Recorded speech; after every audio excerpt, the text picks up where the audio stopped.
This is something that so many people have asked me about over the years, and I've worked with couples about how to handle difficult conversations.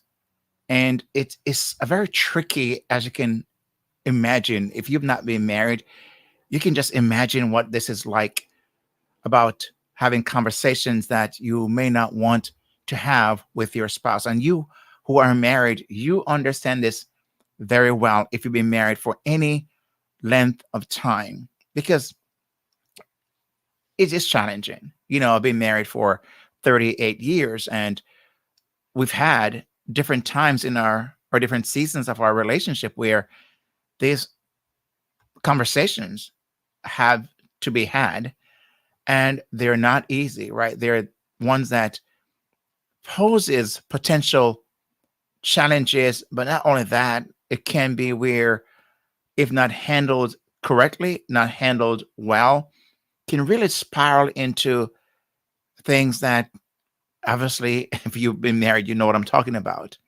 So many people have had breakups, where it have led to divorce, have had separations. They've had moments where they've slept in different rooms or different locations because of how they handled or mishandled difficult conversations. I was speaking to someone in recent times, and this person was saying they wish they were better equipped of in the way that they went about talking about conversations with their spouse. And they were saying to me, in one of our confidential sessions, they said, I wish I knew how to bring this topic up with my spouse. I wish I had a better way. It seems like there's not enough time. It seems like we just never find the time, or whenever I want to bring it up, it's never convenient, or it's not the right time, or many of those kind of things that they hear. And so the question becomes, how do you handle difficult conversation with your spouse when you've had those moments? How have that ended? I can tell you, in my experience as a licensed marriage and family therapist, working with couples for almost 2 decades, and in my as a certified relationship coach, I can tell you that I have dealt with and worked with couples or a spouse that really have said it did not end well. And I've heard often is that we just don't know how to have a conversation or talk about difficult topics. So the question becomes, what are difficult topics? Well, it could be about finances, right? Especially when there's stressors in the family, and if you're experiencing stress in the family around finances, and one person is more of a spender and one is a saver, they save more money. That becomes an area of conflict. Difficult conversation about raising the children, about how they're experiencing respect, especially in public, and they felt like that spouse may have not handled that well, and they want to talk about that. Maybe it's a something they're planning and they want to do and want to have a conversation, and it becomes very, very challenging. So the question becomes, how do you handle those situation? I would love to hear from you if you're watching this, whether the live, or you can comment below, or I would love to hear from you what it is for you. But I can tell you, and as you know very well, it can be very challenging, right? So I want to share with you then some ideas of how to handle the difficult conversation. Now, why are difficult conversations important? Why are they important? For a number of reasons. They're important because what happened is that when they're not had, someone is building up things on the inside. It could be resentment because they feel like they just don't know how to speak to their spouse, or their spouse doesn't allow them the opportunity to talk about this issue because they either dismiss them, or don't have the time for that, or you know don't want to talk about it. And so they feel like they have to carry this with them, and so it builds resentment. It creates a distancing in the relationship. So what happened is that when they're not had, it's just what begins to happen. It eats away. It resentment I mentioned before, distancing, and so people begin to shut down, and there's you can feel the tension in the air in the relationship because when it's not handled, like I said, it's going to go somewhere, and many times it's also deflected. So you may have one spouse who seems to be so distant, and they're asking, "What's the problem? What's going on? What's the issue?" Because they feel that, and it could be where the children, if there's young kids or kids involved, that it's been taken out on the children or on the animal or something else, right? And the person may start putting their energy into something else.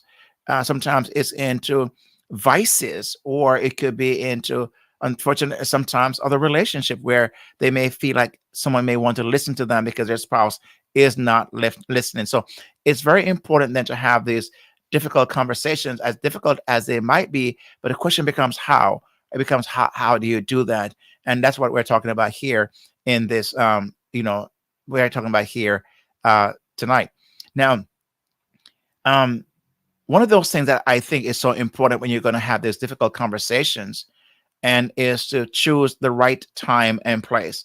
Sometimes this is a reason why difficult conversations are not had. And maybe one spouse do not want to have these conversations because they're thinking, why the time they choose, it could be right after work, right? It could be at a moment where this person is feeling things are going so well in the relationship and they're thinking, don't mess up a good thing. So the right time and place is so important, but it's not just the right time and place, because the question becomes, what is the right time? What is the right place? He said, well, there's never seemed to be a right time. Well, there is. There can be a right time, and a right place can be created, but it must be co-created.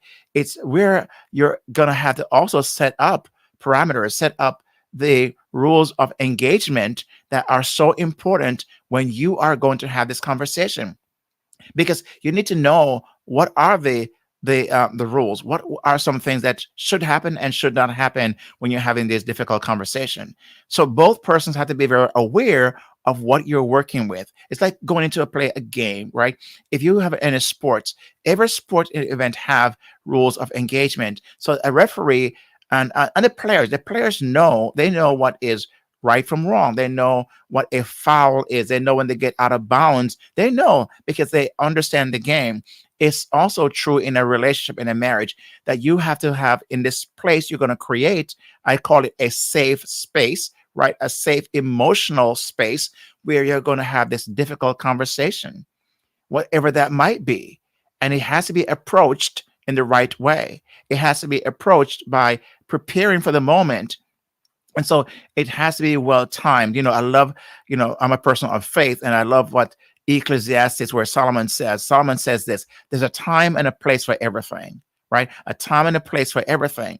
And so even having a difficult conversation, there's a right time and a right place for that. And it's important you have to figure out what that is for you and know the rhythm of your relationship, know the rhythm of your marriage, because it's in that rhythm you're going to find what is best for you as a couple. So choose the right time and place is one of the most important thing. And I call it, make sure it's safe. Make sure you have the rules of engagement of what happens in that that space you've created, right? So for example, it could be where you create rules of engagement. How do you disengage if things are going south? They're going out of it's spiraling downward. What do you need to do? So that's part of the rules of engagement. What do you do when one person is speaking, and set up speaker listener kind of interaction that is respected and honored in that place? So these are some of those things that needs to happen in this safe space, safe emotional space, when you choose the right time and the right place for this kind of engagement like I described just now. The other thing that's important is start with I statements. I statements is so important. Maybe you have heard this before. And I find sometimes people, oh, what's I statements? What does that mean? It means that you're going to share things that are privy to you. You speak about the things that you're experiencing, what emotions you're experiencing, what thoughts you're having.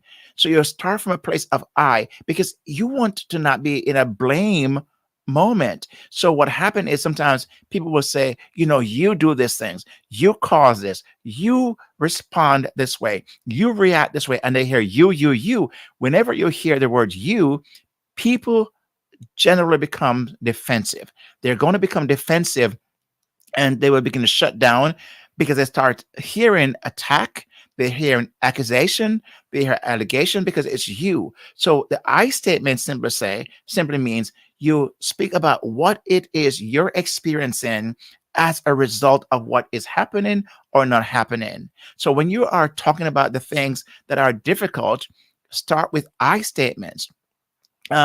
What have your thoughts been about that matter? What have your feelings been about the matter? And you begin to take that personal responsibility for your feelings and for your thoughts. When you're taking the personal responsibility, that is more going to be an I statement presentation, and your spouse will be more apt to hear that because they're saying at least you're not accusing them, blaming them for what's happening in that relationship, and they'll respect that a whole lot more. So start with I statements. Practice active listening. You may have heard this before, because there is listening and there is listening, right? What tends to happen most times in relationships is people hear things and they interrupt. They will say, I know what you're thinking, I know what you're about to say. And so that will happen is what they'll do is jump right in and interrupt your thoughts. They will want to finish your sentence. That is not what a safe space we mentioned earlier that needs to be. That's one of those things you put up in rules of engagement is you're going to practice active listening. Active listening means you cannot be on your phone while you're listening. Active listening means you cannot be distracted by something else and say, oh, I'm multitasking, I'm hearing you. No, you're not. Active listening means you have undivided attention, because it's part of active listening. It means I'm listening to you. I'm not just hearing you. I'm listening. I'm listening for the tone. I'm listening for the emotions that are part of that.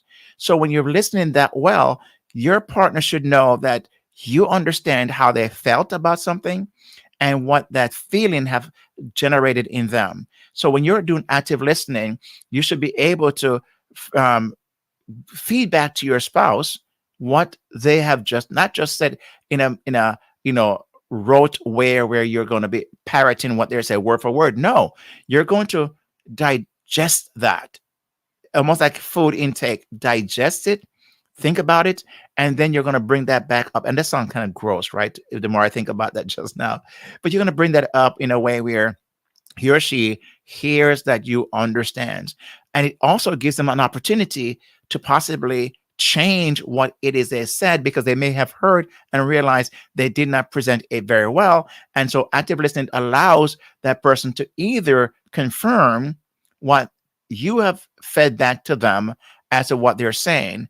And so what active listening has a very, very important component that I teach in my courses, I teach in my, coaching, is that I call it the curious questions, Active listening must have curious questions where you are going to ask questions out of curiosity because of something you've just heard that you did not understand before, you didn't hear before, and that person knows you've listened to them because you've actively done that. And that's very, very, very important as well, called active listening. Okay. Now, the other thing that is so important is focus on problem solving, not blame. Focus on problem solving, not blame. When you are having difficult conversation, your spouse should hear that you're focusing on the problem and not blaming them for the problem. See the difference? You're focusing on the problem, not blaming them for the problem. It's like King say, well, what do you mean not blaming them for the problem? They are the problem. So I got to blame them. No. I understand. They may have been a reason for what it is you're experiencing. And that is true. So we don't want to somehow minimize or refute that. That's true. However, if you're going to have constructive and productive conversation in this difficult conversation, you want to make it as easy as possible. So yes, it's difficult, but how can you lessen the difficulty? And one of those ways is to focus on problem solving, meaning, I call that externalizing the problem. So imagine the problem being something as a third party, and you're talking about that as an external thing, and you're both kind of coming up ways is how you can solve this problem. So when you are focusing on solving the problem and not blaming the problem on someone else, your partner, your spouse will have a better chance. Will want to listen and want to be able to work with you to solve the problem together. Because what happened is they're hearing you willing to work with them to solve the problem. Even though they may have caused the problem, they're hearing team effort, teamwork to solve the problem together. So focus on problem solving and not on blame. And that's very, very important. Now, also, then take breaks if needed. Take breaks if needed. Now, this is a very important one, but here's what I find that this is also mishandled many times in relationships. Why? Because you're in a conversation, and what tends to happen is one person gets upset and they walk away. That is not constructive. That is not what a safe space creation and rules of engagement should look like.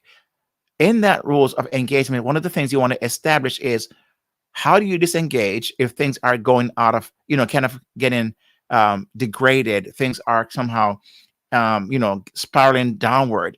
How do you create still to maintain productivity and constructive conversation is when you take breaks if it's needed. And one of the things I teach about this is that the person who chooses to disengage, and it should not be where they walk away and would say, I'm doing that for the sake of the marriage, the sake of the relationship. No, it has to be co-created. It has to be something that you both have decided upon ahead of time so that you can now, when it's done, both parties understand we're doing this for the relationship's sake. And one of the things I teach is that the person that disengages, requests to disengage, should be the person who re-engage, should be the person who follows up and makes certain that they re-engage in a healthy manner, not unhealthy. And so one of the things I teach and I coach people on, and I also counsel with, is help them establish what does disengagement looks like and what does re-engagement looks like and who does it. How do you re-engage in a way that is productive and constructive? Because sometimes re-engagement may come back where you went away for a while and you come back reinforced with fire in your eyes and you're steaming because you went and you think about what just happened and you get worked up and you come in with a vengeance. That is not what it should look like, because that's not productive. It's not going to help you. And that's why I say it's important to take breaks during the time, but it must be agreed upon. And that's why I have put here, take agreed upon breaks that both persons have agreed upon as part of protecting the relationship rather than destroying the relationship. Another thing is to validate your partner's feelings. Validate your partner's feelings. This is what I find doesn't happen too often because we're so rushed to give our point of view when we're having difficult conversations. We want to chime in and tell this person what we're feeling and thinking, but we did not take time to validate the other person, and so they feel unheard, which now creates another problem. And that's what I find many times in relationships, in marriages. Another problem is created from a problem that they're trying to solve. Because what happened is the person who is sharing doesn't feel heard. They don't feel understood. And most spouse, or every spouse, I would say, everybody really wants to be understood, right? I'm sure you, as you're watching this and listening to this, you would say, yes, I do in any conversation. I want to feel understood. I want to feel heard. Can I tell you that and this is not exaggeration, I would say 98% of people that come to me to work with them on their relationship, they come and they say the problem is we just don't communicate effectively, or we just don't talk to each other as we should. And in part of that, it will say, I don't feel heard. I don't feel heard. I don't think my spouse, my husband, my wife have ever heard me. I don't feel understood. I feel dismissed, everything else but understood and heard. Why? Because they have not validated the partner's feelings. And there's a way that that person knows when they are being validated. They know when their spouse is listening because of what is said and how it's said. So what needs to happen is, if you're going to have, or not if, but when you have these difficult conversations, you've got to be able to let your partner feel validated, because they don't feel validated, they're going to leave that and still feel unheard, still feel hurt, and even probably hurt even deeper, because now they have tried to have this conversation. It didn't go as it was planned. And now what have that has taught the relationship is this: don't come and try this again. Don't even do it, because it's going to end up the same way. And I've heard that over and over again, where people will say, Kingsley, it's not that we haven't tried. And I'm saying, well, maybe it's not that you tried, is how you tried. Because they may have tried, and what happened is this very thing. They felt unheard, and they walk away, and they felt like, you know what? I give up. It's not worth it. I'm not going to be bothered. And so they just don't do it again. And that's what happens many times in relationships, right? They feel very unheard. And so it needs to be validated. So that partner needs to feel validated before they ever want to move on from where they are. Now, this is also very, very important. And one of the very most important thing is where, again, going back to that very, that if the first part I mentioned earlier, and why I said that is so important and so crucial, and that's why I started with that, is setting up a safe space, a safe zone, the timing and the place. Why? Because you want to have these parts of that to be set up. When I mentioned about rules of engagement, this needs to be one of those things where, you're maintaining respectful communication, and you have to decide what's respectful.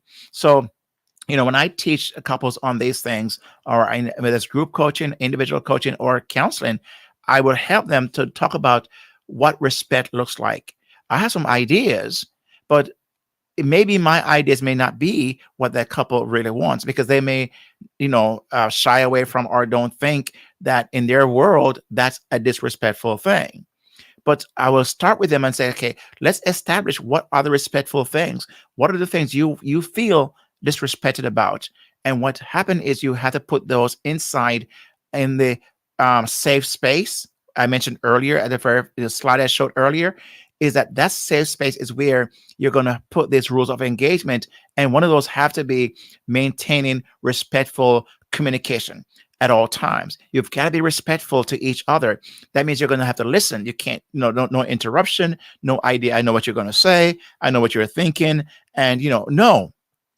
As hard as it is to hear things, and that's why I mentioned the I statements earlier, is so important, because the I statement is why a person will listen to the hardest, most difficult thing and still feel as if they can solve the problem together. Why?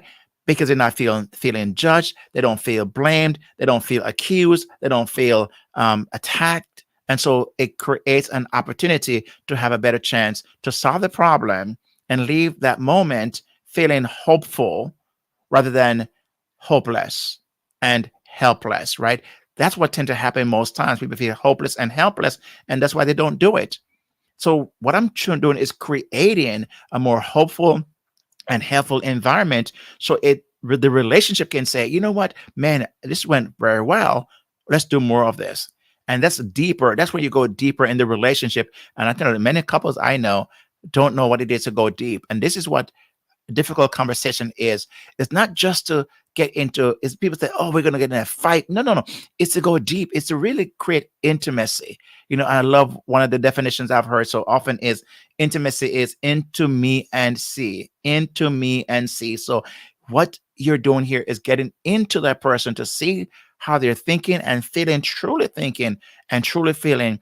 And when you're able to do that, that creates intimacy. That creates a message to the relationship. You know what? We can do this. We can do this.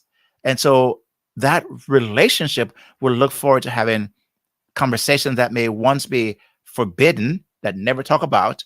Now you're looking forward to talking about them, because you've set up the right winning formula for that. Okay. Now, this one here happens to be I think is one of the most important ones that should be at the very beginning. And if you're a person of faith, which I'm a person of faith, and I believe in prayer, because this is so key. Why do I have this at the end and not at the beginning? When you're able to have the conversation as I've outlined, then you're going to put this is like the bow on the wrap around the gift, the box. You're going to bow tie it in a bow, and that comes through prayer, where you're able to pray for one another. You know you've had a good conversation, and you've really touched handled it well when you're able to pray at the end. If you can't pray at the end, that means something did not happen in from the very beginning to the end. It something that was off, right? And that's why I how I set up this sequence of way things are, the way things should be, is so that you can have a place of unity at the end. You can come together and feel like, you know what, this was very helpful. We feel very hopeful. And because you feel hopeful and it's helpful, you can pray together and really seal that moment through prayer. So some people may want to journal, some people may want to meditate, but I think, from my perspective, prayer is where you're asking God to really shine in and seal what you've just done, because that is a very sacred thing you've just done. It's a sacred conversation. I call it a sacred moment. So why not invite the divine, invite God in to seal what you've just done? And I think when you're able to do this, you truly have gone in a deeper moment. And again, I would love to hear at any point anything you've heard that was helpful. I would love for you to let me know. Give me some feedback. You can make some comments, and also you could also hit that like button at some point, and make sure you subscribe to the channel, because this is really what I want to kind of do this more on a regular basis. So here's what I want to do here at this moment is I want to go through, ask you a question here, and which would be most challenging? Which of these 8 things I mentioned would be most challenging, and why? Now, this is where you could respond and let me know which of these you find. So, is it number 1, choosing the right time and place? Is it number 2, how to do the I statements or doing I statements? Is it number 3, practicing active listening? What about number 4, focus on problem solving, not blame? What about number 5, take breaks if needed? Number 6, validate your partner's feelings. Number 7, maintain respectful communication. Or number 8, deepen your deepen your what did I mention again? Deepen your connection by praying together. So I would love to hear which of these would be most challenging for you, and why. Why? So again, this is where we can have this ongoing conversation. And so this is where this is your part. And so I'd love for you, I want to leave you with this, to look at this list, and what would be most challenging and why. Because maybe the reason why it's most challenging is probably one of the things that I discussed, or one or more, that was not properly done. And I would almost say it's the very beginning, setting up an emotional safe space, the right time and place. I think if that can be done right, then everything else will flow very smoothly. And again, I think that's really what it comes down to. And I would love to hear your thoughts on what it is for you. Which of these 8 things I discussed you would find most challenging, and why? Why would it be most challenging? This is where you come in, as I mentioned before. I'd love to hear your thoughts on this as well. Okay. Now, this is the goal. The goal of what we're doing here is just trying to make sure that at the end of the day, that you end up having a relationship that looks this way, right? I call it happier marriage secrets. That's the kind of relationship you want to have. And I pray this for your marriage. I pray this for your your relationship. I pray that this will be the true. And so I think this is ultimately the goal for us, is to get to a happier place. And whatever is preventing you from this, then we should be able to talk about and get that fixed. And so I want to thank you for taking the time to watch and to listen. And I truly enjoy this moment, and I want to do this more often. And so I want to encourage you to get that notification when it does come. So when I do go live on a weekly basis, talking about different topics about, connecting strong, how to connect strong, what does that look like? I want to be able to make sure you are notified, so you can join me here when we do these live broadcasts. Okay. So thank you for being here. May God bless you. And I do hope that you and your partner, your spouse, have a great marriage. Happy marriage to you, and go and connect strong. God bless. And I see you on the next live. Thank you.